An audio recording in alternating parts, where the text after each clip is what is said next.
Yaha. In the Trenches with Ryan Roxie. Welcome, everybody, to a live stream edition of In the Trenches with Ryan Roxie. I am your host, Ryan Roxie, and thank you for tuning in. Thank you for making it out on the old YouTube or Facebook Live, any of these live stream platforms we have it on. If you are listening to it on one of your favorite platforms other than that, whether it's Spotify or Apple or any of the other type of podcast platforms, make your way on over to the old YouTube world and come check out, be part of the chat, because there's a lot of people in the chat today, and for good reason. Today is one of those days where I think I always say I'm excited about doing the show, but today a little extra excited about doing the show because me and this gentleman, we met a few months ago. I've been I feel like I've known him my entire life because so many of the bands that I've actually learned from and been influenced by, he's been a part of, as you will find out. And I think that he's probably one of the best sort of examples of a musician that is in the trenches. You know, has been in the trenches. He's been in a pretty nice trench, though, I must say. But we're going to go dive into that. And basically, I'll welcome him into the trenches. I know that you guys know him. You definitely know every band he's ever played in. But would you please welcome to In the Trenches, Mr. Davey Johnstone. Welcome. Thanks, Ryan. Good to see you, man. It's great. I know that you're from, we are broadcasting via Stockholm through our producer's sort of lair that's in Arkansas and making it all the way over to California. And there's a little bit of a delay. So today we're going to have to be a little bit weary of the delay factor, which is fine. It's no problem. But I will sort of let you take some time for you to get the delayed answer and then make it happen. So thank you for making it out so early on this day. And I just wanted to welcome you to In the Trenches. It's been a while since we saw each other. I think the last time we did see each other, we were on stage together at an Alice Cooper concert in New Zealand. And that was basically one of our last shows that we did for this year. How about yourself? God. Absolutely. That was a fun night, Ryan, because it was just coincidence. Well, those coincidences that happen to guys like us who are traveling all the time. And when Alice, actually, it was Elton told me Alice was going to be playing in New Zealand when we were there. And I always keep in touch with him. I love Alice and Cheryl.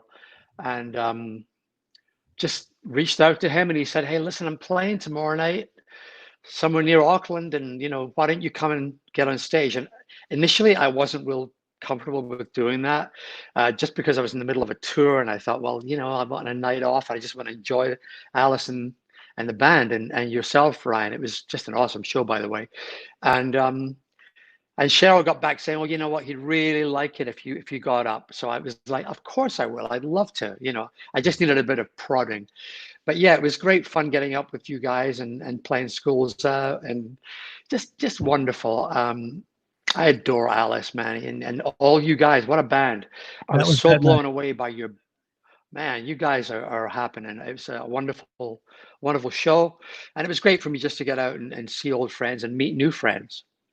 Exactly. Well, for those of you that are listening and you hear Davey just mentioning these names like Elton and Alice, like very casually, it's because he can. He has the total right to, because he is Elton John's longtime guitar player. For years and years, Elton John's guitar player. Plus, he also played in the Alice Cooper band for a few years as well, and so many other artists, which we are going to dive into. But it all started for you. I guess it would be in the UK. You're born. I see that you're in Los Angeles now. So born in Edinburgh. You haven't really lost the accent too much, have you? Some would probably disagree, but no, I still have a lot of the brogue, especially if I'm talking to another Scot. Then it really comes out, Then you need an interpreter. But yeah, I grew up in Scotland and had a great childhood and stuff, and but I was always being drawn to the USA, mainly by the music, because my two older sisters used to play their 78s, believe it or not, of 78. Elvis. Yeah. I was Hound Dog and Jailhouse Rock, and so it was kind of like, what is that? I want to do that. And this is when I was 5. And then, of course, when the Beatles happened, and I'd be about 11 or something, and I started learning guitar like every kid wanted to do. But I was always being pulled to America. So just recently, I got my U.S. citizenship. So my wife and I both did. My wife Kane and I both got our citizenship, so we can vote in November. So look out. There you go. So I'm happy about that. That's very good. Well, before the States happened, London happened. And it was one of those many coincidences that I see the two of us having. Obviously, I'm not even going to compare myself even close to your career because you have played with so many amazing artists. But we do have one thing in common, that at the age of 17, I moved away from my hometown, which is Northern California, down to Los Angeles, which was the mecca of music at that time. At the same age, 17, you moved from Edinburgh down to London, and you bashed it out in the clubs, but then were not, I wouldn't say quickly, but you got noticed right pretty soon, and that's where the first Elton sort of opportunity came. Correct or not? No, that's absolutely right. I mean, when I left Edinburgh, and by the way, when you leave Scotland to go to London, it's not far in miles, maybe like 400 miles, but it could be 4,000 miles or 40,000 miles, because there really wasn't a lot for me a lot further for me to go in Scotland. I'd been playing mainly folk music, and one time in a club I was playing in, it was a great pub when I was 16, of course, near Edinburgh, and this Irish guy, Noel Murphy, was playing. I used to play some pretty hellacious banjo in those days, and playing, if you're ever in London, look me up. So of course, when I decided to leave Edinburgh when I was 17, and I had which and I literally went to his door and I banged on the well, what the fuck are you doing here? And I said, well, you said look you up if I'm ever in London. Here I am. So it was that story, that kind of vibe. And we enjoyed a lot of great time. I immediately joined up with this guy, and it was a folk situation where he was singing a lot of Irish stuff, Irish and Scottish tunes on the banjo and the mandolin. Right. Now, did I get him to freeze a little bit? I might have gotten to freeze. Vic, do you want to actually try to take him out and sign back on again? Action here. Yeah. So Vic, maybe he can sign back on. Yeah. Yeah. Vic, are you there? Okay. I'm good. And how are you doing? I'm good. Okay, good. So we had a little bit of that, one of those Wi-Fi mishaps, which is going to happen. It's okay. I've learned now not to freak out when those sort of things happen. But the story that you were telling is very much like, the mecca of what we all fantasize what London was like during those early 70s years. And I know that the producer, Gus Dungent, had a big part of bringing you in. I mean, I think it was from Magna Carta was noticed, then into Elton John's audition. And that first album that you did, I know that Madman Across the Water, you played that song, and you also played on Holiday Inn, because you were not just a guitarist. You even played sitar, a little bit of a hippie, if you might. Totally, absolutely. In fact, I think that's why I was getting more work than regular other guitar players, because I played mandolin, banjo, sitar, dulcimer. All of that kind of stemmed from my folk music days. So when Gus, who was a dear friend, by the way, one of my best friends, I miss him every day. We used to hang out a little bit and have pizza together and stuff like that and talk about music.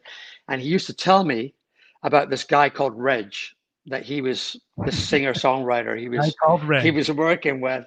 And this is the last time you'll hear me calling him Reg, because he does Right. not like to hear that. That's like But calling Alice Vince, right? Isn't it like calling Alice when people say, "Oh, I know Alice. His real name's Vince." It's no. His wife calls him Alice. His mother calls him Alice. So it's Elton. Exactly. And I do remember, actually, coincidentally, the day when Elton sat us down when I was already in the band, and he said, okay, very seriously, he said, okay, you have to stop calling me Reg. This is everybody, me and Dee and Nigel. I need you to start calling me Elton. That's going to be my name from now on. I've changed it legally. That's it. No more fucking Reg. That's it. So yeah, it was amazing times. When I was asked to do Madman Across the Water, that was Gus who said, look, this guy is making this album, and he's getting a lot of interest in America and stuff. And I was happy to do any gig. You know what it's like, Roxy. You know what it's like, man. You don't turn any gigs down. You say yes So to when everything. I was asked to do that, yeah. So I showed up at Trident Studios, and this guy playing the piano was extremely quiet, extremely shy, and didn't say a word, wouldn't really give eye contact. He was very, very reserved. And so I was kind of more outgoing, and I was able to say, well, hey, man, what do you want to do? How do you want to do? And they said, well, he has this song, and here's the riff. And he played me his piano take on Madman. And he said, but we'd like guitar to start it. So what do you think it should be? So I picked up my acoustic and played this thing. And they said, oh, that's it. That's what we want. So I was kind of in straight away with, because I tend to be one of those guys who likes to make other people sound better. I'm not such a great front man myself. I'm definitely more of a side man. So that's always been my thing in my career, is to make this song better, or to make the whole thing better. I'm not one of those guys that likes to play 80 million notes per song. I like to work with the meat of what I'm supposed to be, making better.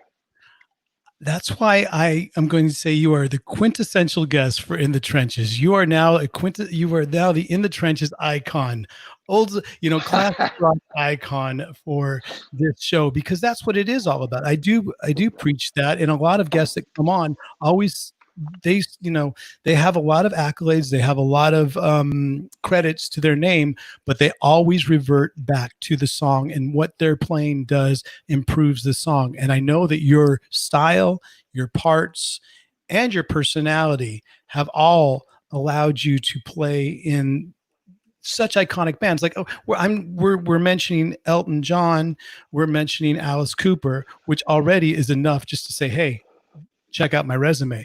But then you have other artists like Bob Seger, Rod Stewart, which I don't want to get the two of you guys speaking together because we would need a translator probably. Then you get Stevie Nicks. I mean, Meatloaf, for Christ's sake. I mean, there's a great picture of you and Stevie. You guys worked with so many different personalities. Is there something to do, not just the playing, but does it have to do with the way you can get along with people that allows you to play in so many different types of situations? Oh, I think that's a huge point, Ryan. For example, with Stevie, I mean, we all in the studio got on so well. I mean, I loved what Stevie was doing anyway, and I loved Jimmy Iovine, who was producing in those days, and also the people, the core band. Stan Lynch played on a lot of this stuff, and also Russ Kunkel, and Bob Glob was a bass player. Waddy and I were playing guitars. Waddy Wotell, and Yeah, and Mike Campbell was in on a couple of songs, and Roy Bittan was playing piano. It was just a beautiful core group. And I think in any situation, and you'll know this from being Alice's, MD, Alice's, band leader kind of thing. If you, it's all very well when somebody plays great, but if they have the asshole temperament, it's not going to work. You have to try and find the right personalities to fit what you're doing. Um, and it's not going to always happen that way. I mean, you're always going to have. I mean, there's always some hilarious things that happen through different personalities in the band. But to me, that's as important as almost as important as the musical thing, because if it's not working where people can enjoy each other's company and laugh and take the piss out of somebody without it being a big deal, then it's going to fail. So I've always tried to promote that thing of people getting together. Well, I want to clarify just a couple things because I know I'll hear backlash. I'll get blowback from it if I don't. There is no official MD in the Alice Cooper band. There is like a bunch of, there is a collective, and I'm very careful about that. We all kind of know our roles because we know whose name is on the marquee. But that being said, I do agree with you. It's not what you play on stage. You have to play the right parts. You have to be in tune, on time, good, everything on stage working. But it's more sometimes how you hang on the bus with these people. And like I said, I have a bus. Did you say bus? Yeah. Oh, I'm sorry. Tour airplane. Yeah. I forgot. You're on a different level. All right. It's been a long time since Davey has flown commercial. I'll just say that. All right. But I do want to throw out, and it's about giving thanks and credit to everybody else in the band. I think that's important too. That's why I want to give credit today to everybody that's obviously the crowd that's watching this podcast. I appreciate that. And you guys hanging out in the chat room, of course. If you're there, just subscribe to the YouTube channel right there. And just thanks for listening if you're in your car right now. But also, especially our producer, Vic Chalfant, who makes all the great overlays, who just put up that shot of you in that nice jumbo jet with Elton John, as well as our good friend Jansen Press, who helped me a lot with the preparation for this script on this week's, because he was actually a really big fan. And you're talking about people that are of all different generations that have grown up with your music and the bands and all the different types of bands you played with. You also there's a great comment. Isn't it noticeable that legends like Davey are so humble? And I always say that the people, the bigger the name that I get to hang out with and get to talk to, the more it seems like they make me feel like the most important person in the room. And that's a really good quality to have. How sweet is that? Thank you, man. Thank you, Kathy, I think it was, for saying that. Yeah, I mean, I agree with you, Ryan. There are so many amazing people in this business, and quite frankly, I've only met a couple of assholes, in my long career. I think a lot of that's press and stories and reputations and different things. But I mean, maybe I've just been really fortunate, or maybe I just demand people not to be an asshole. I mean, everybody I've met, I mean, and my favorite kind of people, apart from the name people that I've met, like Alice or Lenny Kravitz, it was a dear friend, is a dear friend, but I haven't seen him for quite a few years. I love Eddie Vedder. He's just one of those guys who's a soul brother of mine, and Jerry Cantrell from Alice in Chains, and Mike Inez. All those guys are great guys. And one of my dear friends, Denny Sywell, doesn't live too far from me, who played in the original Wings band with Paul, and he was with them for a few years in the early 70s. And you meet people all through your career. I mean, another classic example of a great person, and believe me, I'm not name dropping here. These are guys that I talk to on a regular basis, but people like Joe Walsh. I mean, there's a guy who is so encouraging to all artists, regardless of what their music does, as long as, as long as it's decent, as long as you can get there's some meat in the music, he's been really helpful to me and to many artists, and not just about music, just about life in general. And I've known Joe since 1975. He used to open for us on some big concerts, and yeah, as I say, I haven't really met many assholes, and if I did, I'm not going to talk about them on this. No, there's no need to. You don't. There's too much room to talk about the positivity, and that's what I try to focus the show on. I don't, the occasional soundbite which nobody ever heard or nobody ever suspected might be kind of great to get out of the show, but other than that, I want to talk about the crazy relationships that you guys sort of form, especially back in this heyday of this 70s rock. And you're in Alice's band in the early 70s. You go from a more of a keyboard piano driven type of band to all of a sudden, and this Alice has never changed. It's always wanted to be guitar, loud rock guitar. And I know that Elton had his definite, you were that element of that heavy guitar, but how was that transition going from the Elton band to the Alice band? That was wild. It was something that I'd never imagined I would do, but after 5 years of complete madness with Elton, I mean, we had such a ride, especially that first one.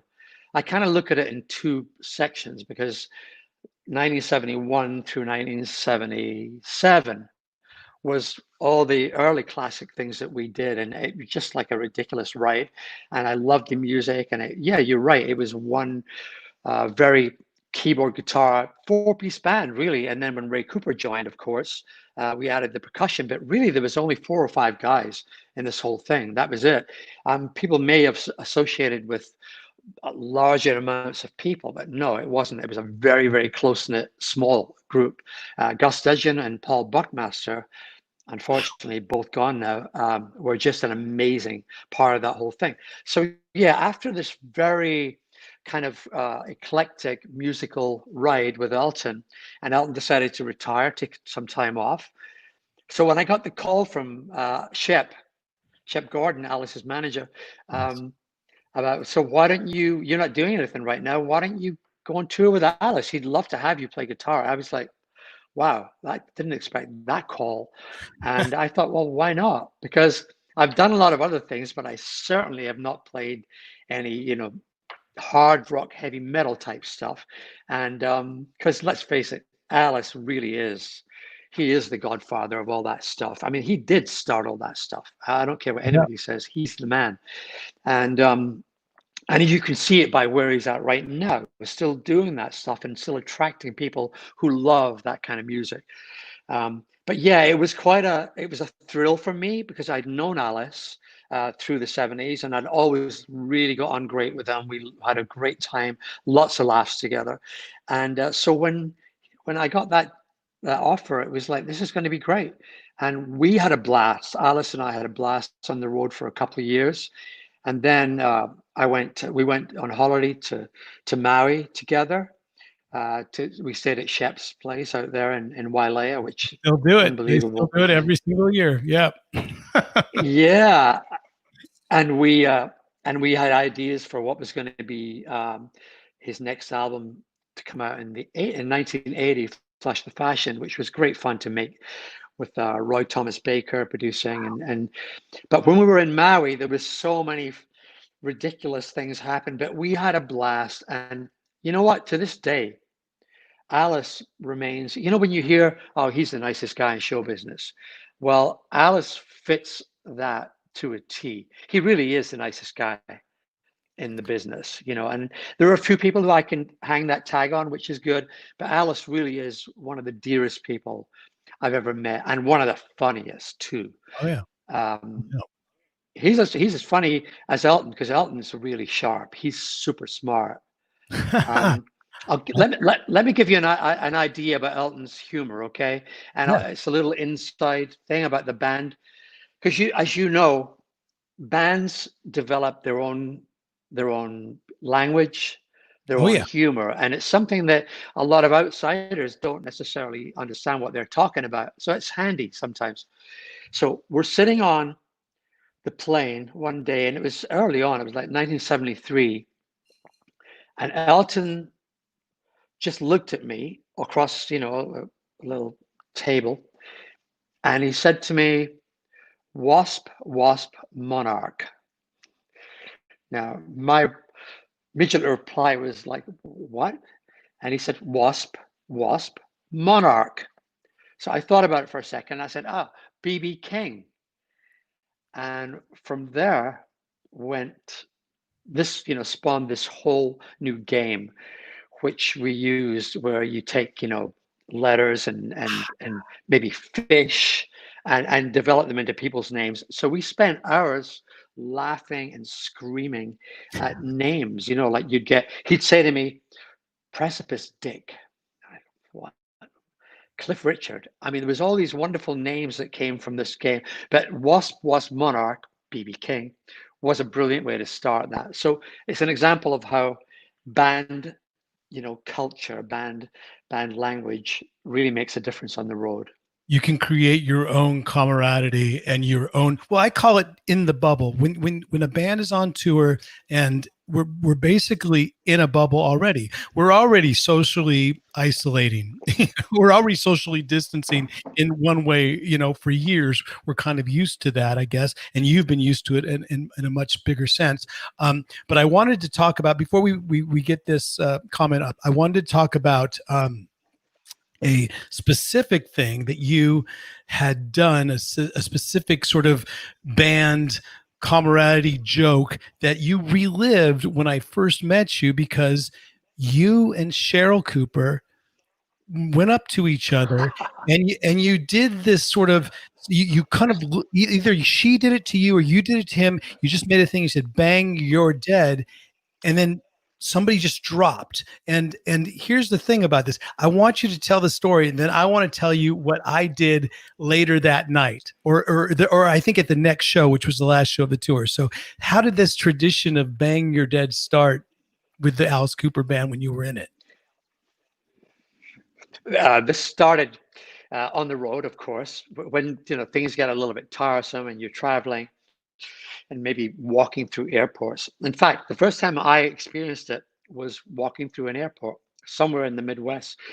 And Cheryl had a giant thing of popcorn, like a movie-sized thing of popcorn. And she was walking along, chewing the popcorn, and we were waiting for our flight connection to wherever. I think we were playing like somewhere in the Cornhusker. In fact, our band was called the Cornhuskers back then. Alice was intent, that's going to be your name, Alice Cooper and the Cornhuskers. So Right.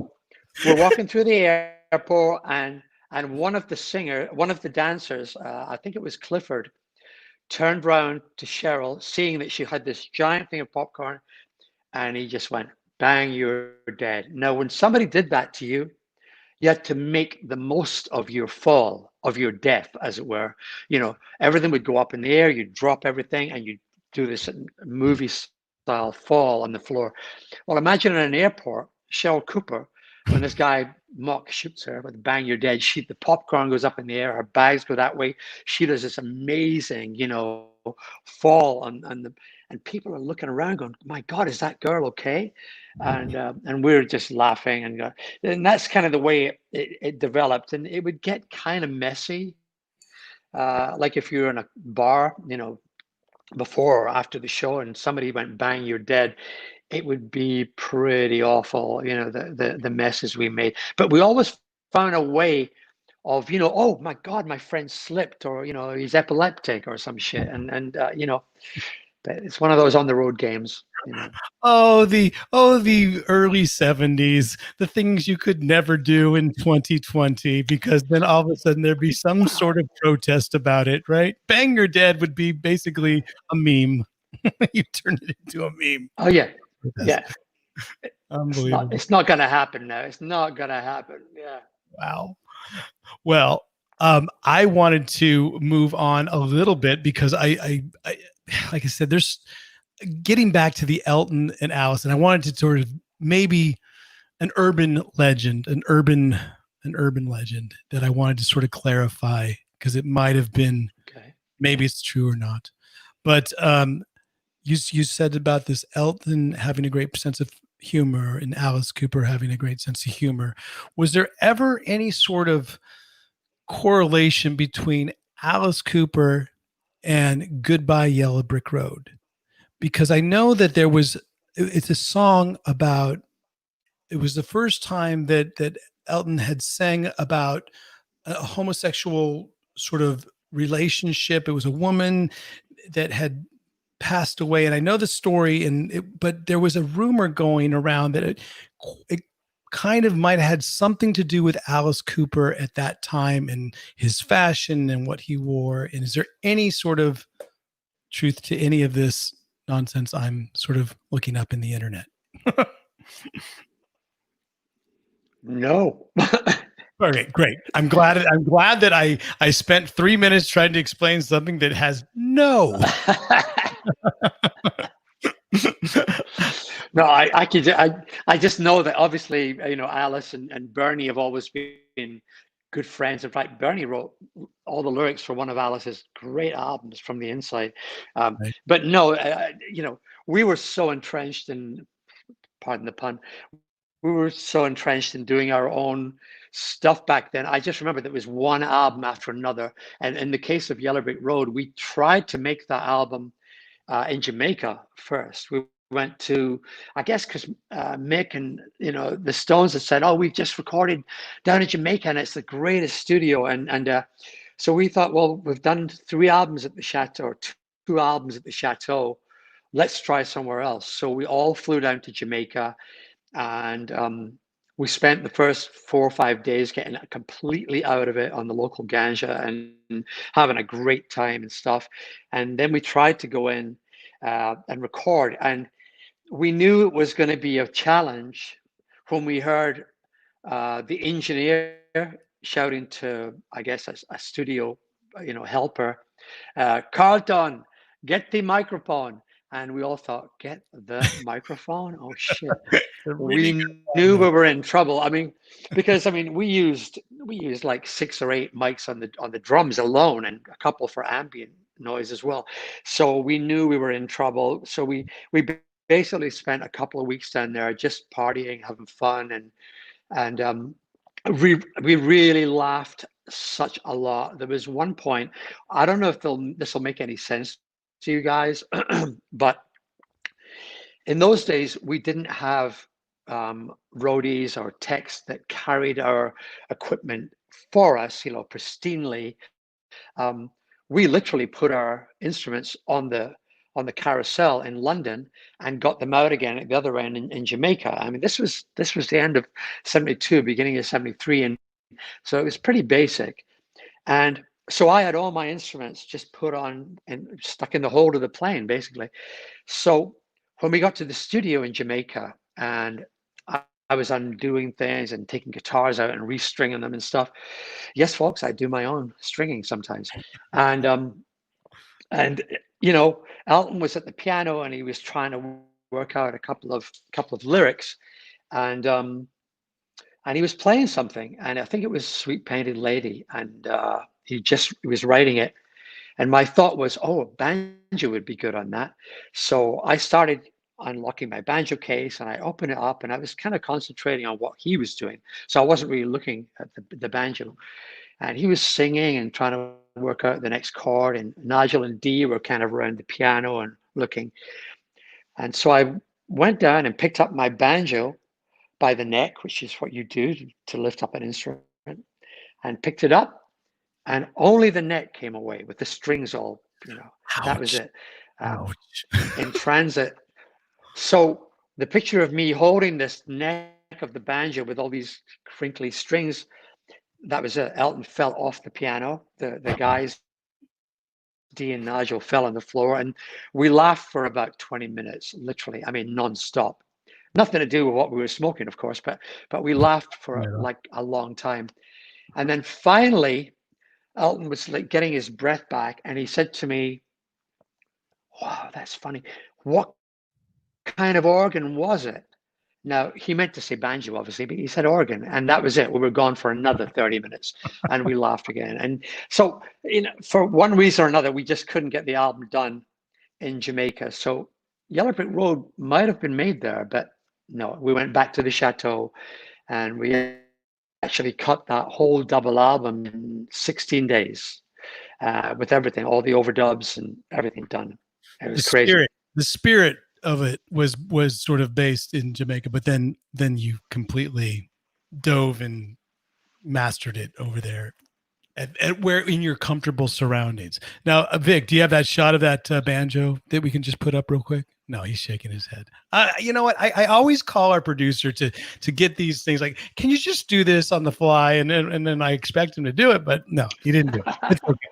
It's all right. Well, I have a personal story about one of your albums because it was back in the days when you could, I guess, rent. No, you wouldn't rent. You would check out albums from a public library. They actually had vinyl albums that you could get from a public library, and I ended up getting Rock of the Westies. Yeah, I ended up getting Elton John's Rock of the Westies.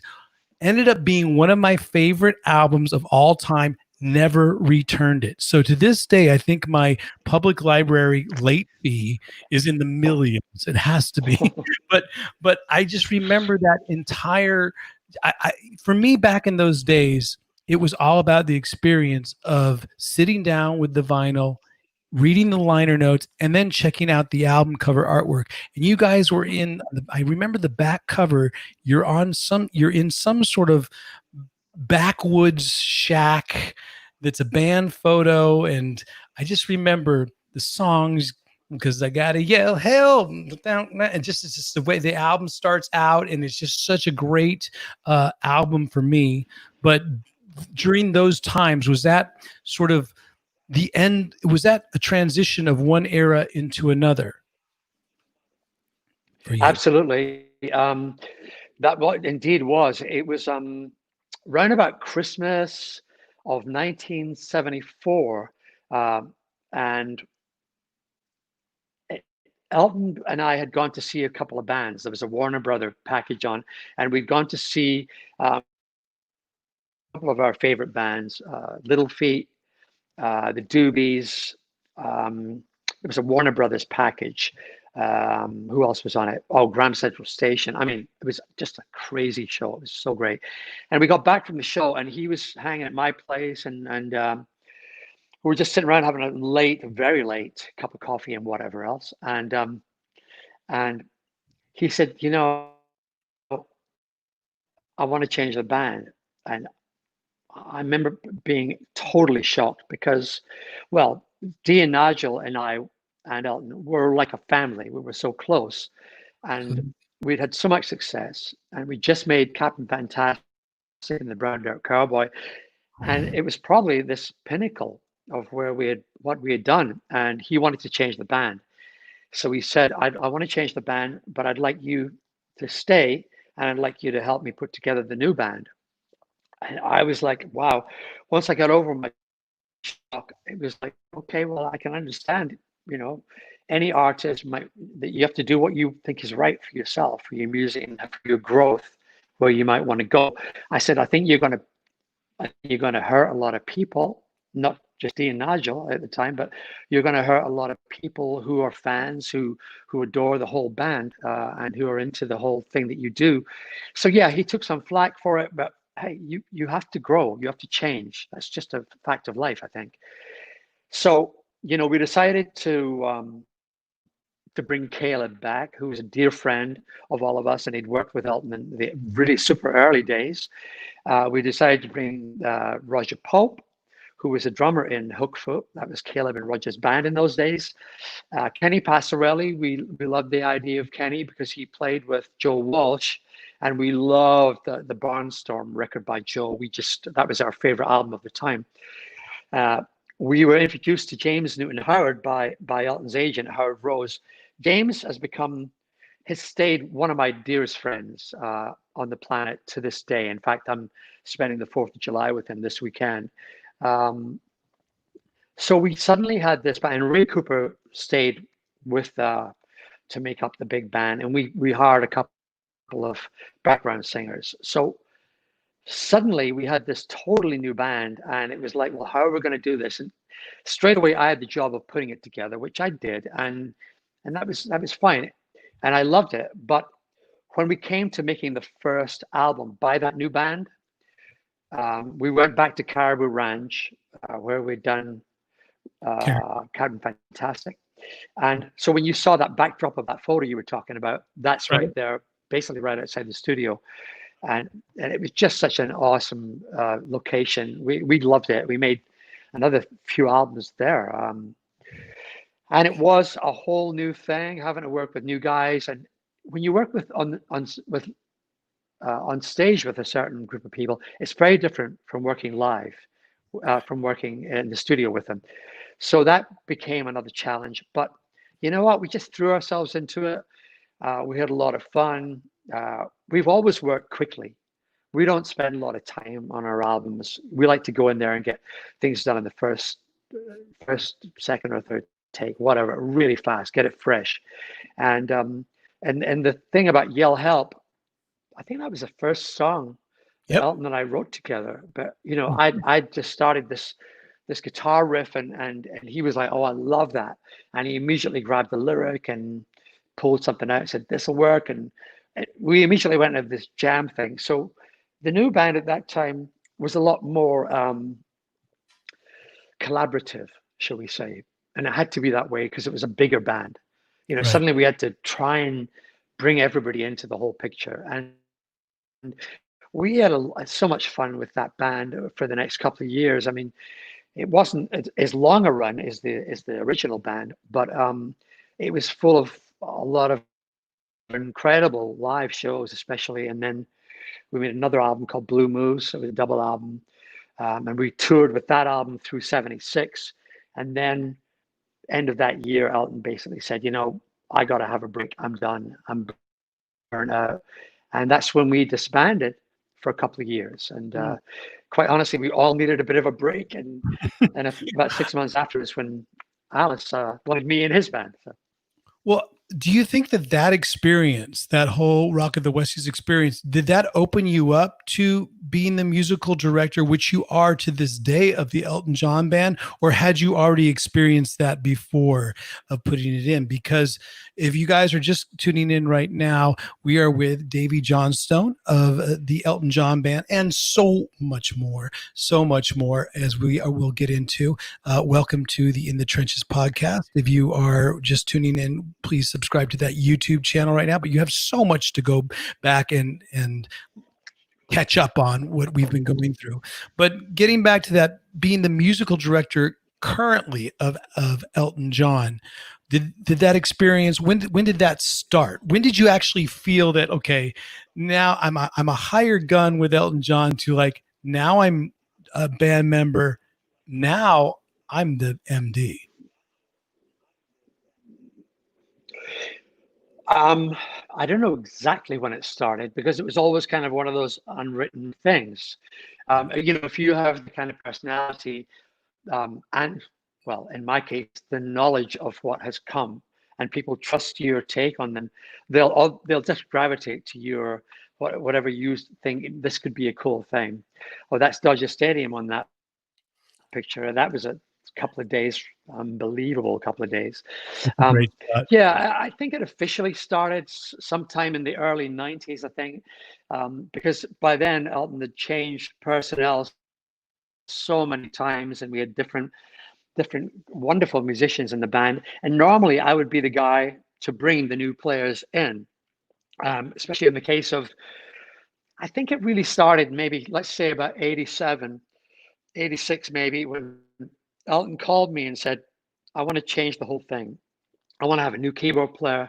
I would like you to find," and you know, he wanted to have a black bass player and a black drummer, and this is to do with music. I'm not talking about Black Lives Matter or anything else, because you know, the whole thing about music, if you want to change your style, let's be really basic about it.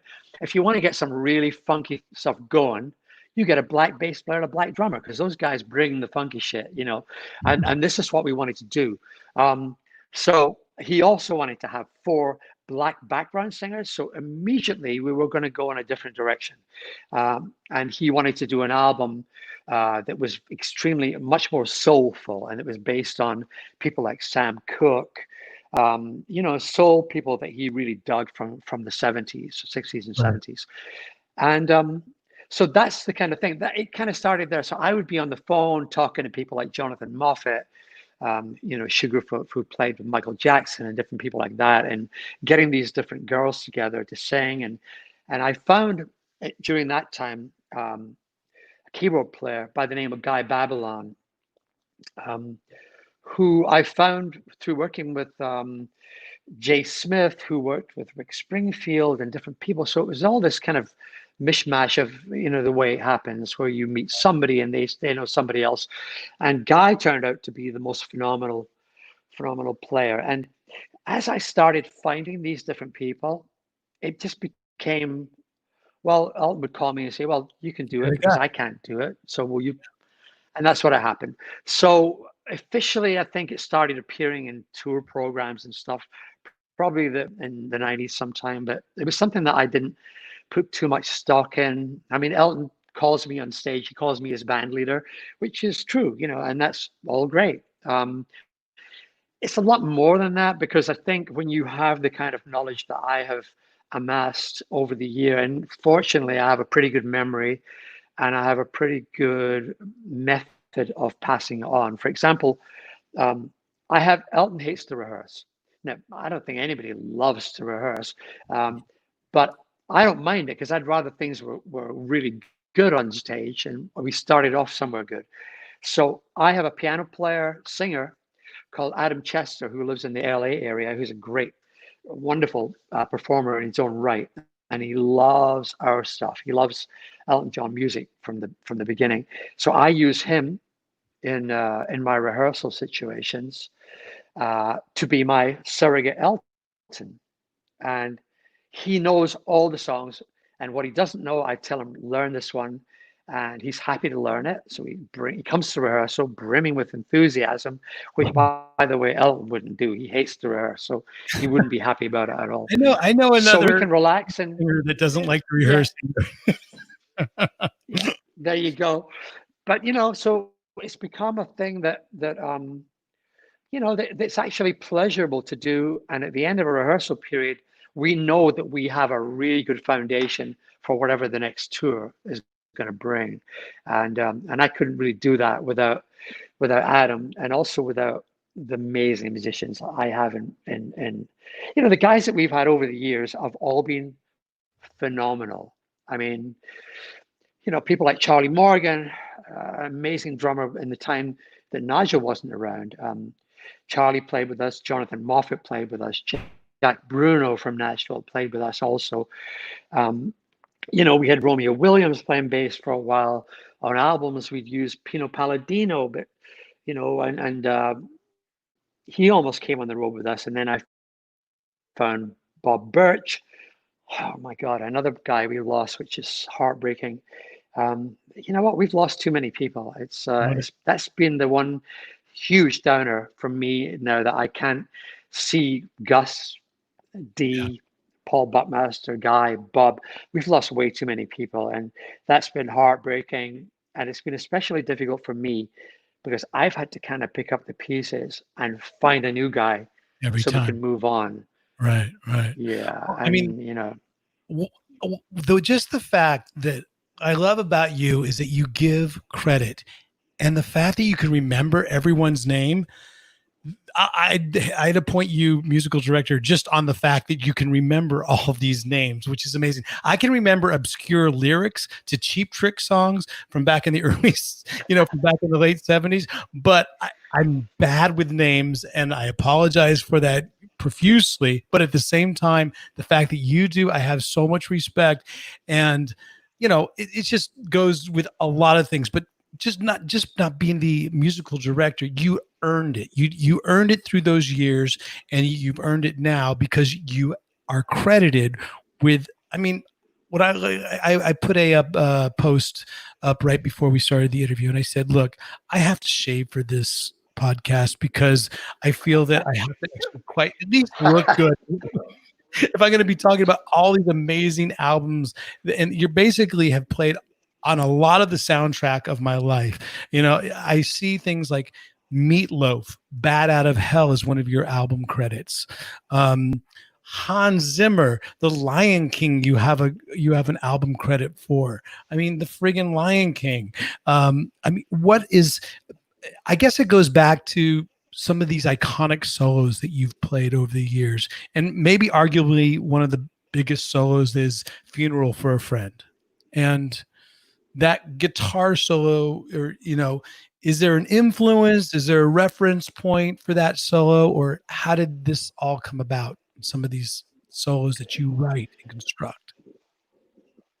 Well, it's interesting because, as I said earlier, Elton loves to work fast. He hates. He's very impatient. He really is, no matter what the situation is. So when we were doing that track in particular, it was written very quickly. I mean, when you say compose or write, we never really did that. It'd all be on the fly, everything, literally everything we did, no question. Everything would be first take. My solos, 95% of the time would be first take or whatever I was thinking at the time. So in the case of Funeral, he'd just written the basic piano part, so there was no top line melody. There was no melody in it at all. So basically, I had to come in with what I considered would be my take on, well, I think the top line of the melody would be this. And that's why it is what it is. It wasn't something that was written, well, we do this and, oh, don't go to that note, play this note. It wasn't like that. It was just the first thing that I played. And you know what? Just to sum up the way this band is, I heard an outtake the other day through my friend Greg Penny, who produced one of our albums made in England. And Greg's been around for years and years. And he was at some of those sessions, and he has a recording of right before we started Funeral for a Friend in the studio. So the atmosphere was incredibly quiet, incredibly tense. And we're all really dialed into this moment, okay? We're really thinking about it. And I can hear Elton's counting, and he's whispering basically. He's going 1, 2, 3. And right before where you hit 4, all you hear is, and we lost it. We just collapsed. Now, this is a guy who, as I said, is quite comical, but I'm afraid if I've ruined this track for all these fans and different people after 40 odd years, I'm really sorry. But to me, it was just a crowning moment of the way he can be, you know, in the most tense situation, and we're all really focused and concentrating. He decides to drop one, you know, and it was just, and it's on tape, by the way. So maybe one day you guys will hear some. Yeah. Were they able to fix it in the mix? They obviously fixed it in the mix. The age old. I would like to slot it in the mix. That would have been amazing. There are many. I mean, that would be my pick of you know, people like Rare Masters and you know, deep cuts. Well, to me, that would be a good deep cut. I think there's a lot. I know there are a lot of deep cuts, a lot of funny moments that one day we should bring out as an album. That would, to me, would be a brilliant album that would typify what we were doing in those days. Because really, Ryan, we were having a blast. I mean, I got to tell you, I mean, we laughed more than anything else. We had such fun. We drank and smoked and socialized our ways through our hours through making these records. And there was so much good feeling in it because that's what we were trying to project. And I think when you listen to some of these records, you can feel that. You can feel the spontaneity that's in there, but you can feel the love and the innocence, because we weren't guys who were going in there saying, we know it all. The opposite. We were going in there trying stuff that people had never done in the studio before. And because of Gus Dudgeon, our producer, and people like Ken Scott, who, you know, produced Barry as well. I mean, those were the guys we worked with every day in the studio. we were trying new shit out that nobody ever done. And this was like, it was like being a pioneer because we were blazing new trails, but we were having such a laugh doing it. So nobody was taking it too seriously, Do you think that the movie as I just Rocketman, pointed do out you, with do Elton's intro to. do you think that the movie Rocketman captured that energy, or did it not even come close to the amount of fun that you guys were actually experiencing? And what is your take on that whole experience with watching the movie now? Well, I saw it when it first came out, and well, for me, obviously, it's billed as a fantasy. And when Elton told me some stuff about it before I saw it, he said, this is a fantasy, and chronologically, it's not the way that it happened. Obviously, for example, people watching, I know there's been a lot of fans who've watched it and have been disappointed because, when he's doing the Troubadour, for example, in the movie version, he's doing songs that we did much later, like Later on, 4 or 5 years later, and so a lot of people were disturbed by the chronology, and to be honest, there's not a mention of any of the guys in the band. But speaking the way I think I understand it's supposed to be, Elton wanted to make that kind of movie. This was the movie he and David wanted to make because it was more or less like an overview of his life as far as his sexuality, his problems with abuse and addiction and stuff, his recovery, and that kind of thing. That was what that movie was about. It's not by any stretch of the imagination what went on.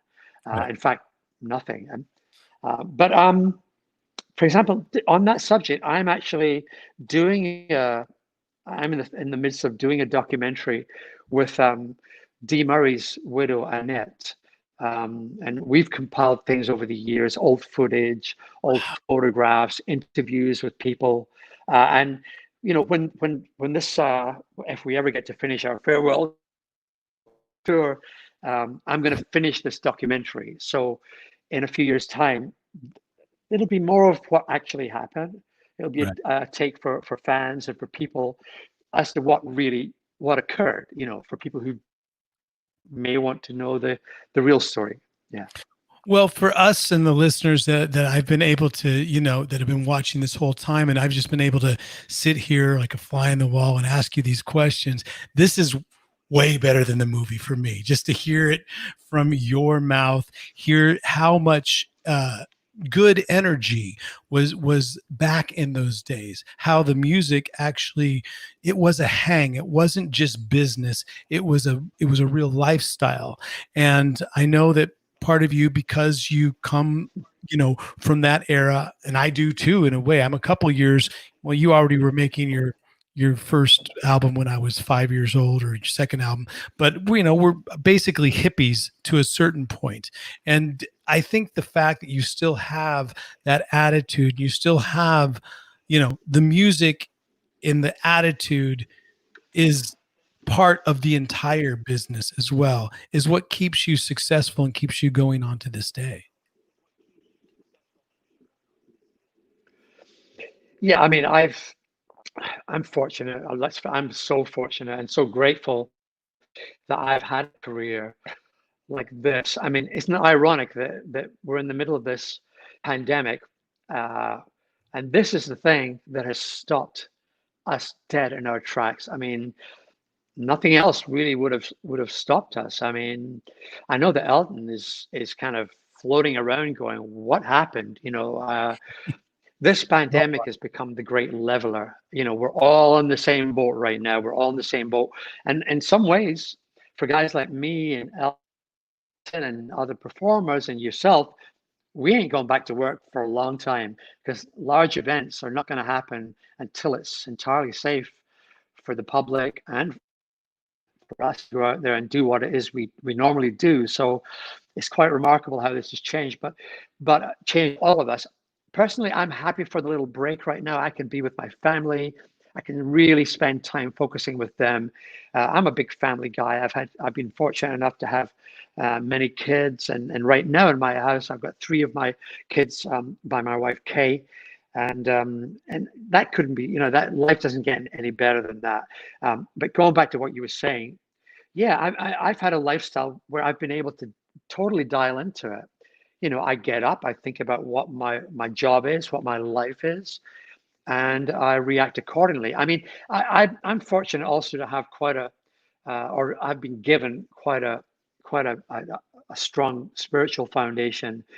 So I tend not to get too carried away about what I'm about. It's really, I always like to see the big picture. I think that's what's important in life. If you disappear up your own asshole, you're not going to find out what somebody else is thinking. And I think that happens a lot in music. And People Paul, tend to get very full of what, that's what happens. And so I've been very fortunate to have been given that. And I think most of that I've been given actually from my kids. My kids keep me real. well, the fact that you've been able to spend this time with us and even just telling your stories, for me, this is a concert in many ways because it's a concert of your career. I know that the music might be missing, but the stories, I'm closing my eyes. I'm coming back to that album. I'll probably go back to it after we finish this podcast out, and I'll be listening to Rock of the Westies. I know that a lot of the people listening right now on to the podcast will go and figure out their favorite Elton album, or perhaps their favorite any album that Davey Johnstone has played on. Just again, folks, just Google the name and you can go down a really nice rabbit hole of some incredible type of music. A lot of different artists, people that I didn't even mention, like the Pointer Sisters and Bob Seger. I mean, there's the list goes on, but the fact that you're so humble about it and have had such a career of longevity, and I just appreciate you being on the show. I really do. And I want to give people a chance to find out about your social media, because if you're not following Davey Johnstone at this exact moment in time, you are now, because Vic is going to put up those links right now. And maybe for the folks listening on Spotify or Apple or any of the other podcast platforms, you can say what they are, Davey. What are your Instagram and your Facebook? Well, Ryan, I don't do any of those social media things. I personally don't do any of them. But yeah, my daughter and my wife tends to tell me what's going on with my Instagram page. And my son, Tam, who's in the southwest of England, down in Cornwall, he normally handles Facebook inquiries for me. And then maybe once every few months, he'll say, "Oh my God, Dad, we got all this stuff. You've got to read these questions and read these beautiful comments from people and answer some of them." I'm terrible. I'm the absolute worst at doing this. And that's why my kids, again, have become really important, because I haven't come up, I'm not of this age, really. I mean, I can basically do this. I can log on to this thing and I can do Zoom meetings with some buddies and with my family occasionally, but I am not a child of this age at all. I got stuck somewhere back in the 70s, I think. But yeah, it's wonderful. I think it's amazing that you have this medium. That a guy like you is out here doing a show like this, where you can educate people about maniacs like me and what I may have done. And to me, it's wonderful because I can tell my story a little bit in a modern forum, which usually I'm used to doing a one-on-one interview in a room with people, and that's fine, but it can be a bit odd at times too. Well, you know what? Artists like you are what keeps the torch of rock and roll going. And you know what? I'm going to say these social media links, whether you like it or not. So I will put them up. Vic, put them up one more time, because I know that Instagram is at Davey Johnstone and Facebook is Davey Johnstone. Folks, you are starting to follow it right now. And there was a great comment just put up by Robert Schlach. I can never say Robert's name right. I know that because he's painted many amazing guitars and built some amazing Gibsons for me. He's actually built a 335 that I play to this day on stage with Alice. And just one more point about Alice and social media. Not only does Alice, a couple of years ago, he came up to me and he said, check this out. I actually have one. And it was a cell phone. Do you actually have a cell phone, Davey? That's how old school Alice is. That kind of sounds like me. No, it's funny because my daughter always said, you know what, Dad, you actually are way better at this than you let on, you know. So I think for me, it's kind of like I'm just lazy about this kind of stuff, you know. I a little bit, but yeah, you know, great comment, Robert. You know, the Gibson Custom Shop, unbelievable the stuff they've done for me. I mean, over the years, right from the early days, because way back in the 70s, in the days when if a band was really hot and really happening, companies like Gibson or Fender, you know, the big boys would send you like a free guitar, like a guitar just to play, to advertise their product. And, you know, but that kind of went away quite a while ago, probably about 15, 20 years ago. Again, I know unless the why. band is super I know why. current. I know You why that do? all went away. Yeah, I know why. Tell me. 2 words. Izzy Stradlin. Izzy Stradlin from Guns N' Roses, because I love the guy, but he used to come up to me and he used to say, dude, they're giving me all these great guitars and I just pawn them and, you know, do my thing. And so the whole artist relations thing has come back a little bit. And you know what, Izzy, if you're listening, call me out on it, but it's true. It happened back in the day. I remember you tell me that stuff, but it's all good. But the relationship that you have with the Les Paul. The Les Paul has been one of your weapons of choice, and you have so many great pictures with it. Is it always been a Les Paul through a Marshall, or I know that you also have some Hughes and Kentner amps. Is there something new that you're using? What has been your sort of guitar amp combo? Because I know there's a lot of players out there that always are searching for that combo. Even as much as I tell them it's between the head and the heart and the hand, it's the tools do have something to do with it as well. Oh, absolutely. I mean, obviously, yeah, massive part, especially live. Because in the studio, I always over the years I would use all kinds of combinations. I would use Fender Champs, you know, tiny. I use a pig nose. I use layer pig noses and stuff like that. All kinds of bizarre things, and you know, AC30s. I used to love Vox AC30s. Problem is, over the years, I have lost so many instruments and old vintage amps that have been stolen, and Really? that really, oh, it really killed my early love of collecting vintage guitars. You know, I mean, I bought some guitars from, you know, George Gruen in Nashville in the way, you know, probably 1972, and one was like a real early gold top Les Paul, and like 6 months later, it was stolen, you know, in during a tour in the UK, along with a couple of these basses and some of Nigel's drums and an ancient Gibson mandolin that I had. So, you know, I kind of got out of doing that. I don't collect per se, Right. but now I have so many guitars from those days that they're now vintage because I've had them for so long, you know. But nowadays, I'm still using the Hughes and Kettner amps, which I love their products, and a lot of companies though have stopped being very giving with their stuff, and well, of course, right now during this pandemic, everything has just stopped, obviously for good reason. But Hughes and Kettner also make a couple of my favorite stomp pedals that I use. One is a imitation Leslie cabinet, some which I used a lot on albums. The Yeah. Do you Rotosphere. use one of those? Well, That's I the think one, they man. stopped making it. They stopped making it because of the, I with the, know. it had the little tube in it as well, right? The little glowing tube. I remember that one. I still That's have the it. one. There you go. A phenomenal one, and also they have like a crunch pedal that's like that also with the tube in it, and you know they got a tube driver that, but the Leslie the Rotosphere, I've used that. I have about 4 of them, thank God, because you That's know I where can they always all tap went. into one. And I tried to get it. I tried problem. to get another one. Blame They, me. yeah, sorry, we don't have any more. Oh, Davey Johnstone has them all.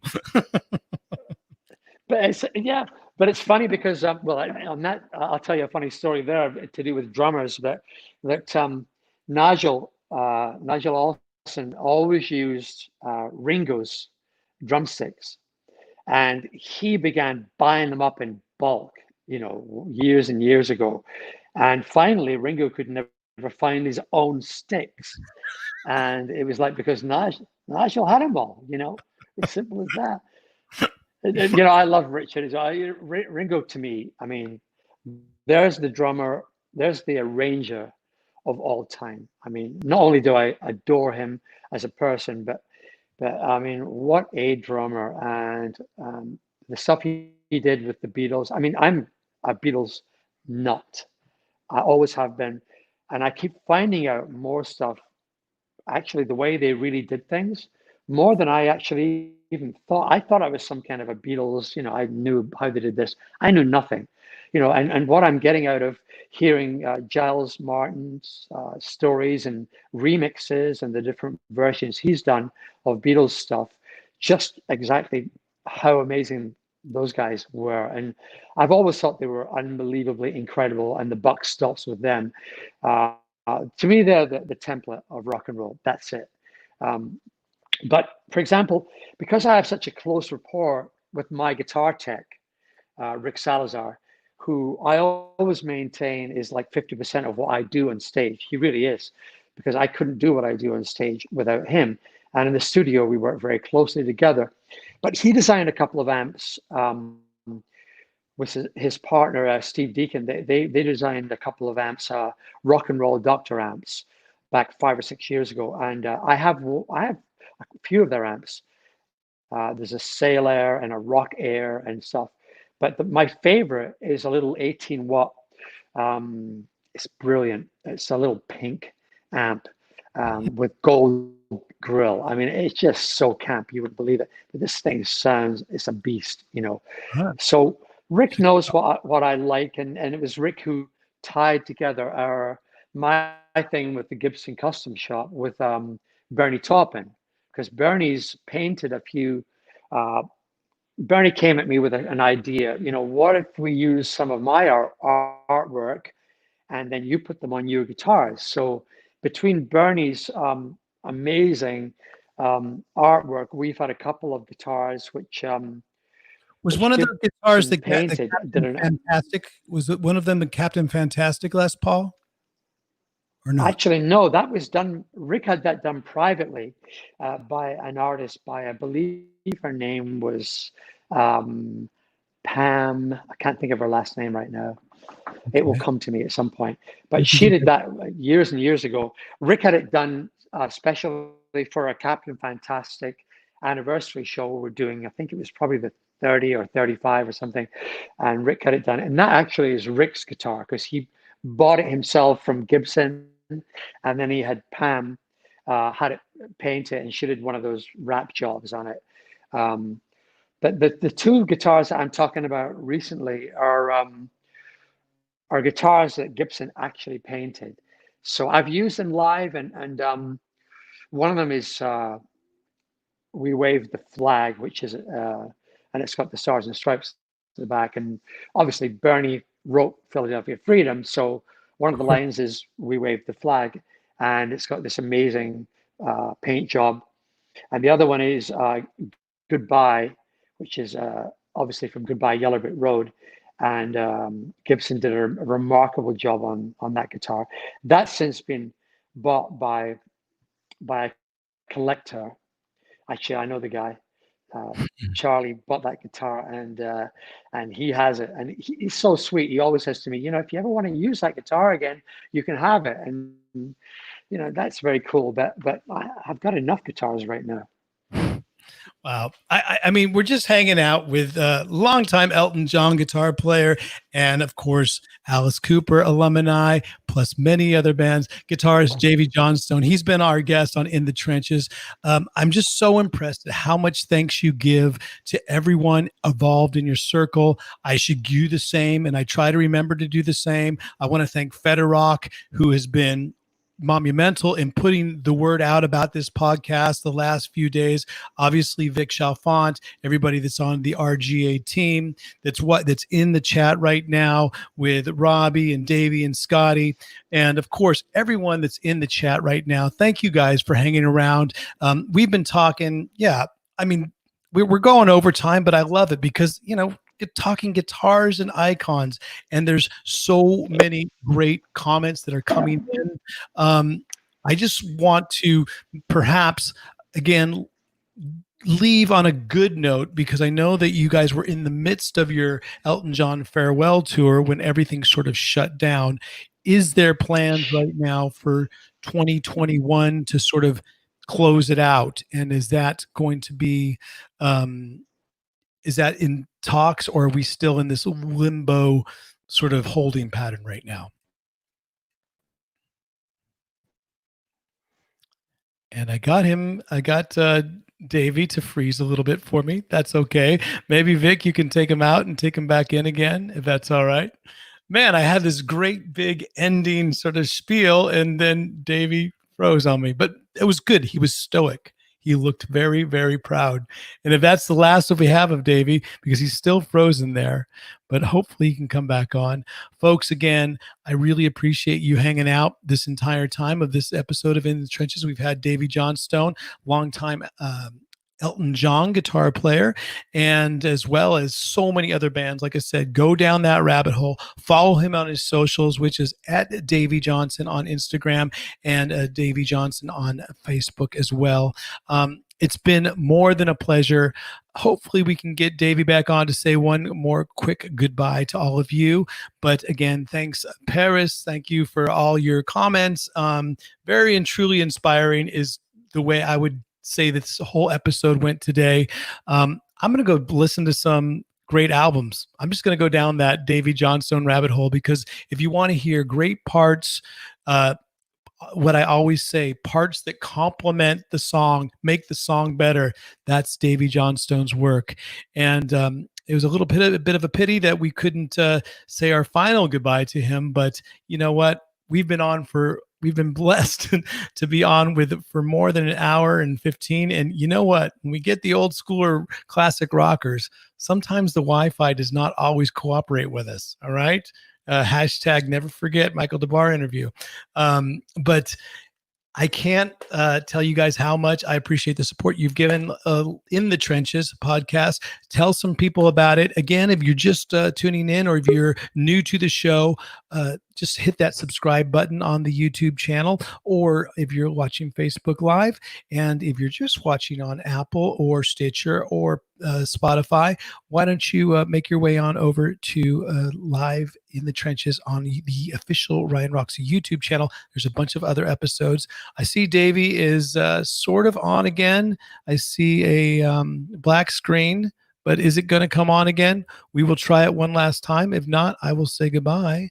But there he is, in full support of Black Lives Matter and black screen that he did maybe a couple Tuesdays ago. Davey, I really appreciate you being on In the Trenches, folks. Until next time, until next week. And actually next week, our live stream episode will feature YouTube phenomenon Marty Schwartz. So we will start promoting that right away. But thanks again for hanging out with me. I'm your host, Ryan Roxie. You've been listening to In the Trenches with Davey Johnstone. Until next time, folks, enjoy the ride.